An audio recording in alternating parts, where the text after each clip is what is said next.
Chers téléspectateurs, bonsoir et bienvenue à cette nouvelle session d'information. À la une de l'actualité, des droits de l'homme ont été violés en 2015 au Burkina Faso. C'est ce que nous révèle le rapport sur l'état des droits humains présenté par le MBDHP. Le mouvement de défense des droits de l'homme interpelle le gouvernement dans son lancement. Les travaux de construction de l'échangeur du Nord provoquent déjà des désagréments chez les commerçants. Certaines activités économiques sont au ralenti depuis le démarrage des travaux. Installation des jeunes formés au métier. Des kits et fonds de roulement ont été octroyés à 60 jeunes de la région du Sahel. C'est un rapport assez sombre sur l'état des droits humains au Burkina en 2015 qui a été dressé par le mouvement burkinabé des droits de l'homme et des peuples MBDHP. L'organisation rapporte qu'il y a eu violation des droits de l'homme durant le putsch de 2015. Aussi, juste là, certains crimes de sang et crimes économiques n'ont toujours pas été jugés. Plus de détails sur le contenu de ce document avec Hassan Nakro. Il y a eu violation des droits de l'homme dans le putsch manqué du 15 septembre 2015. C'est ce qui ressort du rapport du mouvement burkinabé des droits de l'homme et du peuple MBDHP sur la question des droits humains au Burkina Faso. Un rapport de 80 pages qui relate les cas de violation des droits humains tels que les tortures, les mauvais traitements et des atteintes à la liberté de la presse. Pour le président du comité exécutif national du MBDHP, jusqu'à présent, il n'y a pas de justice pour les victimes et ce rapport constitue un élément d'interpellation au gouvernement. Des recommandations ont été faites dans ce document allant dans le sens de l'accélération des procédures pour le jugement de l'ensemble des dossiers pendant en justice. Des dossiers, il y en a trop, mais les plus urgents sont les vieux dossiers comme celui de Norbert Zongo, Thomas Sankara, Dabo Boukari et le dossier des victimes de l'insurrection populaire d'octobre 2014. Il est temps, souligne ce mouvement, que l'identification et le jugement des crimes et de délits commis en octobre 2014 ainsi qu'en septembre 2015 soient vite faits. Il y a aussi la remise à niveau des centres de santé et la prise en charge des soins d'urgence et de base. Le MBDHP s'est aussi prononcé sur la question de la cherté et de la sécurité. En ce qui concerne le coût élevé des produits, le mouvement plaide pour une baisse considérable des prix car la population souffre, peine à joindre les deux bouts. Ces difficultés doivent connaître une solution notamment à travers des actions concrètes fortes et non des promesses. Au niveau de la sécurité, il lance un appel afin qu'au niveau de la situation sécuritaire, des dispositions puissent être prises pour sécuriser les personnes et les biens, aussi bien que les grandes villes que dans les campagnes. Le rapport a donné sa lecture sur le groupe d'autodéfense Kolgowego. Le MBDHP dit être a priori opposé à l'existence des Kolgowego et si le mouvement existe, c'est que l'État a démissionné de ses missions régaliennes de protection des personnes et des biens en ville comme en campagne. Tirer la sonnette d'alarme sur les atteintes aux droits humains, protéger et défendre les droits de l'homme sont entre autres les missions du MBDHP. En plus du trio des services les plus corrompus qui est resté inchangé, de nouvelles institutions ont fait leur apparition dans le rapport 2015 du Réseau national de lutte anticorruption RENLAC. Il s'agit de la Caisse nationale de sécurité sociale CNSS et de la Caisse autonome de retraite des fonctionnaires CARFO. Pour Claude Ouetta, le secrétaire exécutif du RENLAC, c'est un signal que les sillons en matière de gouvernance et de volonté de lutte contre la corruption restent encore faibles. Hassan Nakrou. La Direction générale des transports terrestres et maritimes, les impôts et la justice ont été aussi épinglés dans le rapport du Réseau national de lutte anticorruption RENLAC 2015 sur l'état de la corruption au Burkina Faso. Ce n'est pas fini. Il y a aussi deux institutions qui figurent dans ce rapport. Il s'agit de la Caisse nationale de sécurité sociale CNSS et la Caisse autonome de retraité des fonctionnaires CARFO, arrivant 17e et 18e position.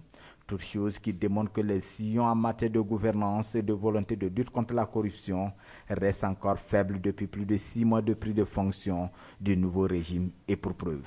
Le lancement du rapport 2015 intervient 6 mois après la prise de fonction des autorités issues des élections couplées du 29 novembre 2015. Nous avons le sentiment que les signaux en matière de gouvernance et de volonté de lutte contre la corruption reste encore faible. On note, entre autres, des nominations de personnalités au passé trouble et dont la gestion n'a pas été des plus exemplaires. On peut citer des noms de personnalités liées à la mauvaise gestion du parcelle à Kougou et révoqués pour cette mauvaise gestion, nommé directeur de cabinet du président.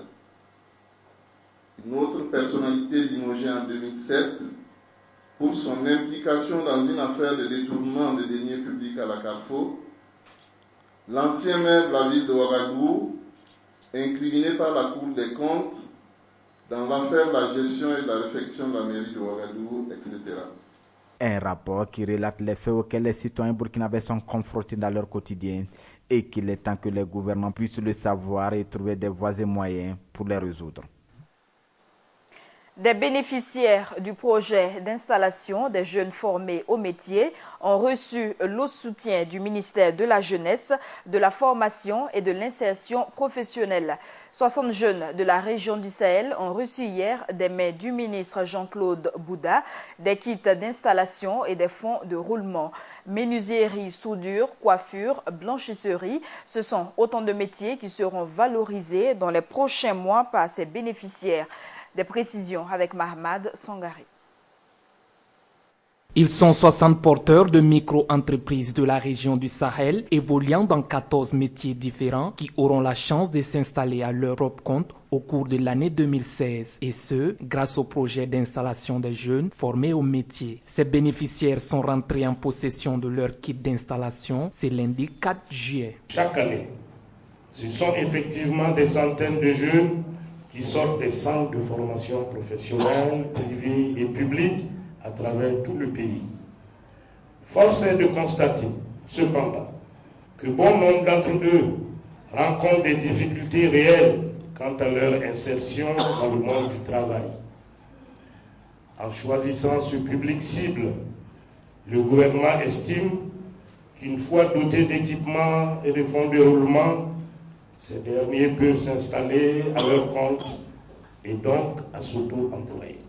Pour ces jeunes, la réception de ces kits marque le début de la réalisation d'un rêve. Le métier, je l'ai aimé depuis ce 1. Oui, je le voyais travailler avec les garçons, mais je ne savais pas que je pouvais atteindre mon objectif. Oui, c'est au CM2. Oui, à mon CM2 que j'ai eu aussi à choisir ce métier après le été. Il y a au moins 7 ans que j'ai travaillé dans la menuiserie. C'était juste les matériels qui me manquaient pour m'installer mieux et travailler pour moi. Je suis maintenant très contente parce que je peux travailler pour moi-même maintenant. J'ai déjà le lieu, oui, c'est assez bas, j'ai déjà un lieu pour m'installer. Il me restait qu'à m'installer, avoir seulement les matériels à m'installer.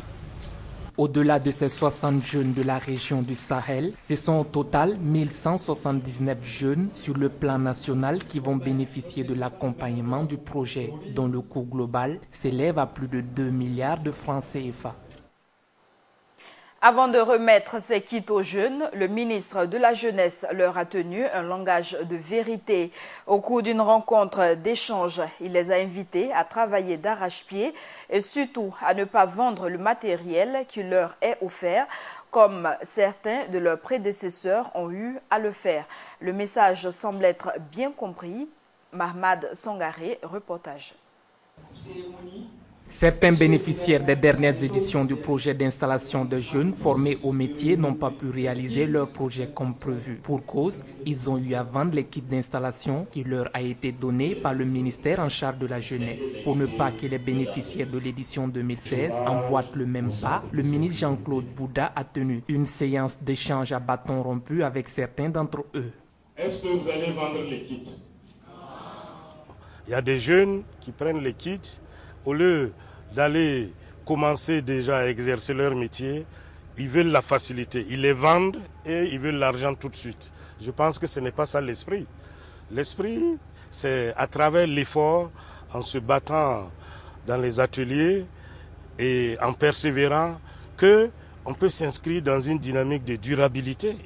Mais vous allez vendre les kits. mais vous allez retourner dans la précarité. Alors que si, mais c'est ça. Mais il y a des brebis galeuses partout. C'est ça la réalité. Mais je pense que nous avons le devoir de dire la vérité aux jeunes. Il ne faut plus faire la démagogie. Les conseils du ministre semblent être bien reçus par les jeunes qui comptent les mettre en œuvre. Quand tu reçois une matière de travail, la manière que tu es content, vraiment, toi aussi tu dois bien travailler pour que si les contrôleurs qui vont venir pour venir te rendre visite, au moins pour qu'ils puissent trouver vraiment un tel à travailler. Là, si tu as besoin de quelque chose encore, on peut te fournir ça.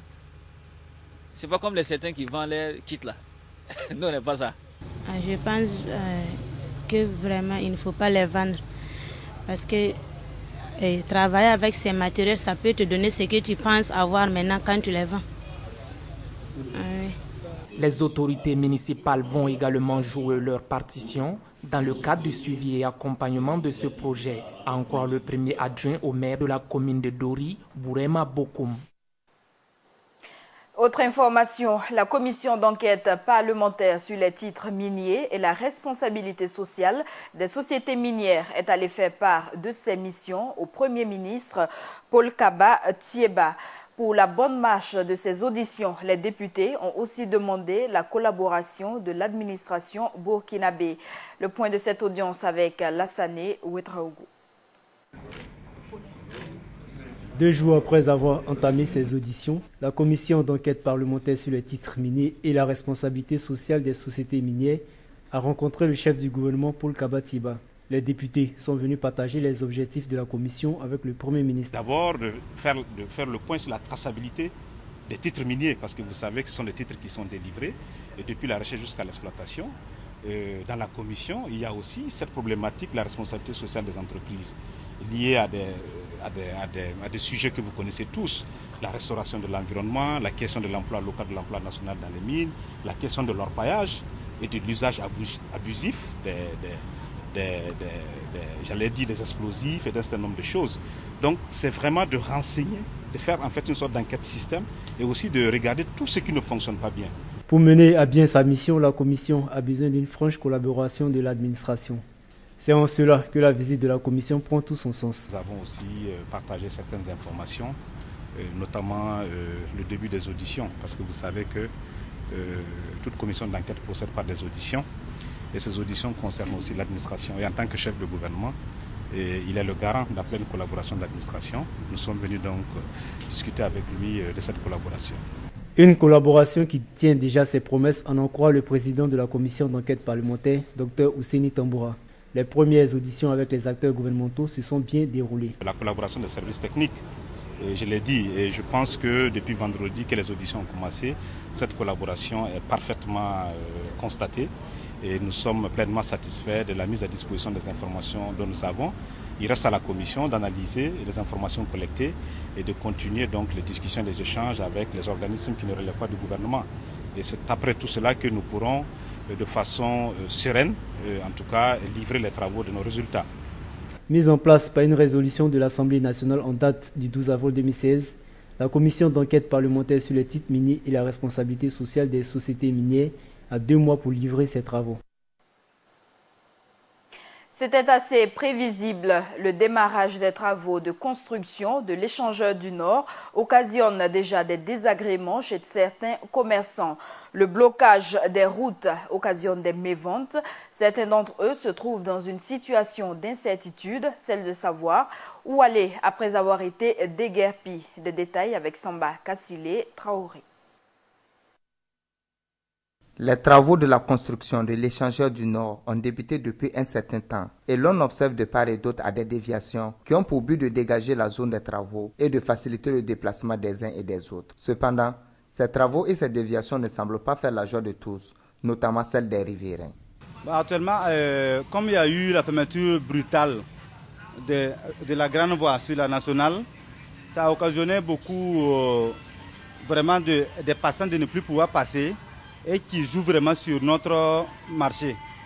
Actuellement, on remarque depuis la fermeture là, qui a été vraiment brusque, comme je l'ai dit, ils ne nous ont pas signalé. Ça fait que nous n'allons plus à vendre comme auparavant. Et on est obligé de supporter nos charges habituelles. Bon, moi, en tout cas, moi, ce qui me dérange présentement, on nous a recensé, mais je ne sais pas ce qui va se passer après. Sinon, pour le moment, vraiment, on doit quitter ici. Mais bon, jusqu'à présent, on ne nous a rien dit. Tout ce qu'on sait seulement, on doit quitter ici. Présentement, on n'a plus de clients, mais on n'a pas les soins. Puisque personne ne passe. Comme personne ne passe là, on va avoir les clients où? Actuellement, il y a une faible affluence de la clientèle, et vu que les déviations ne sont pas précises, et puis ça crée en quelque sorte des embouteillages un peu partout dans la zone. C'est surtout ça. Et puis il y a le fait qu'il n'y a pas assez de communication vis-à-vis de l'entreprise qui travaille et au niveau de l'échangeur par rapport aux riverains. Donc ça fait que chacun ne sait pas où donner de la tête. Ça cause des problèmes. Parce que les clients ne pourront plus venir ici pour pouvoir payer des habits comme avant. Les clients ne viennent plus comme avant. Il n'y a pas marché. Néanmoins, tous sont unanimes que c'est le prix à payer pour non seulement faciliter la circulation une fois la construction de l'échangeur terminée, mais en plus pour embellir la ville de Ouagadougou. Après 2 ans d'attente, les populations de Houndé ont assisté hier à la réouverture officielle de la direction provinciale de la police nationale du Tuy. Présent à la cérémonie, le ministre de la Sécurité intérieure, Simon Komporé, a déploré les actes de violence qui avaient conduit au départ de la police de cette ville. Le 30 juillet 2014, en effet, des manifestants en colère ont saccagé et incendié ces locaux, espérant que les fils et filles de cette localité ont tiré tous les enseignements de cette situation. Le ministre Simon Komporé les a invités à soutenir les forces de défense et de sécurité et à collaborer avec elles. Le processus de formulation du référentiel de gestion du patrimoine de l'État a été lancé ce 5 juillet 2016. Objectif, élaborer des politiques pour une meilleure gestion des biens publics. Reportage Gaël Rodrigue. Des bâtiments abritant des différents services publics et leurs équipements. Le parc automobile de l'administration publique. Voilà en gros ce qui constitue le patrimoine de l'État. Mais malheureusement, la gestion de ce patrimoine souffre d'un sérieux dysfonctionnement, d'où le lancement du processus de formulation des référentiels de gestion. Nous devrons aujourd'hui élaborer des cadres de référence pour donner une vision à la gestion du patrimoine de l'État, dégager des orientations, surtout des politiques qui doivent être assorties de stratégies et de plans d'action qui précisent les rôles et les responsabilités des acteurs pour que nous puissions en tout cas avoir une performance en matière de gestion des biens publics. Il y a également des enjeux budgétaires parce que nous remarquons qu'il y a du gaspillage qu'on constate tous les jours. Il y a également des enjeux liés à l'amélioration de l'image de l'État. Les membres de la Direction générale des affaires immobilières et de l'équipement de l'État, réunis à travers un atelier, vont élaborer des cas de référence en vue d'améliorer la gouvernance du patrimoine de l'État. Alors tout naturellement, une amélioration à tous les niveaux, au niveau donc des ministères sectoriels et de toutes les institutions. Au niveau des démembrements de l'État, nous allons constater une amélioration. En tout cas, nous attendons une amélioration dans la gestion du patrimoine de l'État, dans sa composition que je viens d'indiquer. Et cette amélioration va permettre effectivement de dégager donc des économies. Parce que lorsque on améliore une gestion, on attend donc des retombées. Et les effets, c'est vraiment de dégager des économies qu'on va pouvoir affecter à la réalisation d'investissements structurants. Et je pense que c'est vraiment ce qui est attendu de ces droits politiques. Pour atteindre les résultats escomptés du processus, un comité de pilotage est mis en place pour veiller sur la qualité des résultats produits par le comité technique pluridisciplinaire. Les États-Unis d'Amérique ont célébré hier le 240e anniversaire de leur indépendance. L'ambassade américaine au Burkina a abrité cette commémoration en présence de plusieurs invités. Durant son allocution, le diplomate Tulinabo Mushingi, en fin de mission, a invité les gouvernants au renforcement des institutions et à la création d'un secteur privé fort. Il a également lancé un message à la jeunesse de ce pays. Hassan Nakro, reportage. Plus de 2 siècles d'histoire, faits de combats, de sacrifices et d'engagement ont valu à l'Amérique d'être cette puissance mondiale aujourd'hui. Des expériences qui ont été partagées avec les citoyens et autorités burkinabés lors de la commémoration du 240e anniversaire des États-Unis d'Amérique ce 4 juillet 2016.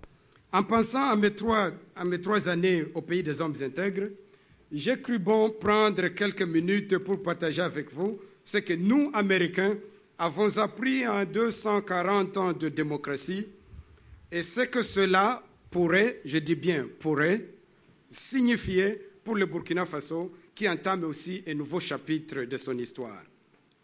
Premièrement, les institutions comptent.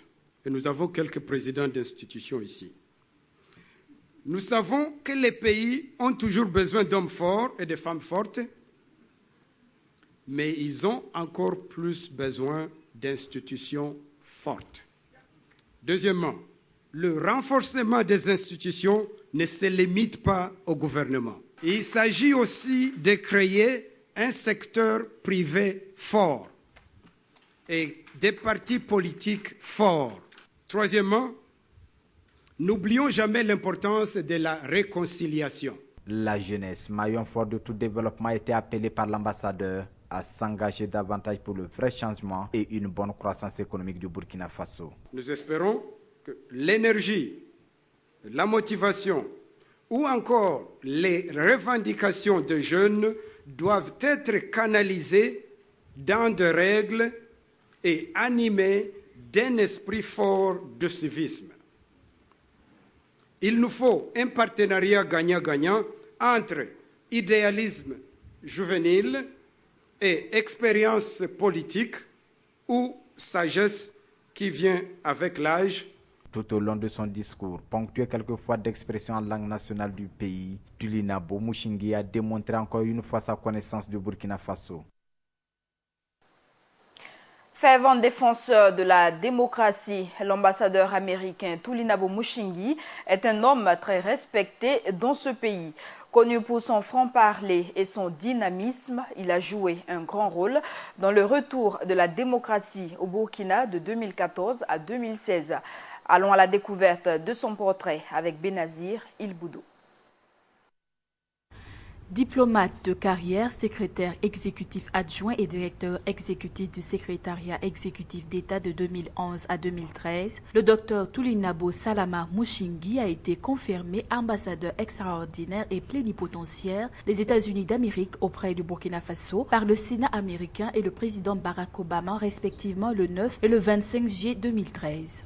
Il arrive au Burkina en septembre 2013 et engage à partir de ce moment son intégration au sein de la société burkinabé. Pendant l'insurrection populaire des 30 et 31 octobre 2014, il se mettra entièrement du côté du peuple en fervent défenseur de la véritable démocratie. Une position qu'il ne changera pas quand survint le putsch déjoué de septembre 2015. Pour mieux toucher du doigt les réalités des burkinabés, le diplomate a également initié le Roadshow, une tournée qui, par 2 fois, le conduira à travers les 13 régions du pays, un engagement qui lui vaudra une distinction du gouvernement burkinabé. Le 13 décembre 2015, en effet, il a été fait officier de l'ordre national par le Premier ministre Yacouba Isaac Zida. Une cérémonie au cours de laquelle le surnom de Sid Pawalamde a été décerné aux diplomates. Sid Pawalamde, qui signifie en langue nationale morée, la vérité ne se chuchote pas. Il faut aussi noter que le diplomate, avec la note d'humour qu'on lui connaît, a une certaine connaissance des langues nationales qu'il n'hésite pas à utiliser. Le mandat de Mushingi prend fin en août et toujours avec cet humour qu'on lui connaît, il a souligné lors de son discours à l'occasion de l'anniversaire des États-Unis ce 4 juillet, et je cite, « L'année prochaine, je ne serai plus ici pour prononcer le discours du 4 juillet. Vous l'aurez deviné, il n'y aura pas de lenga pour moi non plus. » Fin de citation. L'ambassadeur Mushingi fut également premier conseiller à l'ambassade des États-Unis d'Amérique en Éthiopie, où il s'engagea activement à promouvoir la politique américaine dans la Corne de l'Afrique. De 2006 à 2009, l'ambassadeur Mushingi a servi en tant que conseiller de l'ambassade des États-Unis d'Amérique en Tanzanie. De 2003 à 2006, il fut attaché au secrétariat exécutif chargé d'accompagner les secrétaires adjoints Armitage et Zoetlik à l'étranger. L'ambassadeur Mushingi a également occupé diverses fonctions de son pays à l'étranger. Il n'y a rien d'officiel pour le moment concernant la date de la célébration de la fête de Ramadan. Les spéculations vont bon train au sein de la population. Du côté de la Fédération des associations islamiques, c'est l'attente de l'apparition du croissant lunaire. Les responsables appellent les musulmans à la patience. Mahamadi Ouedraogo. Moment de prière et de partage, le mois du jeûne musulman tire à sa fin. En attendant la date de célébration de la fête du Ramadan, tous les regards sont tournés vers la commission d'observation du croissant lunaire. Une commission mise en place par la FAIB, Fédération des associations islamiques du Burkina Faso. Par rapport à cette observation, c'est une observation naturelle. Nous n'avons pas de télescope ou autre chose pour regarder, c'est une observation naturelle. Mais comme vous le savez, effectivement, si on se réfère à l'histoire de l'islam, le prophète, dans un de ses hadiths, il dit « Faites les carêmes, commencez les carêmes quand vous voyez le croissant lunaire. » Tout comme pour le début, la fin du jeûne du Ramadan est conditionnée par la vue de la lune. C'est un moment qui met souvent à rude épreuve la cohésion sociale et l'unité même des musulmans, d'où l'appel à davantage de patience.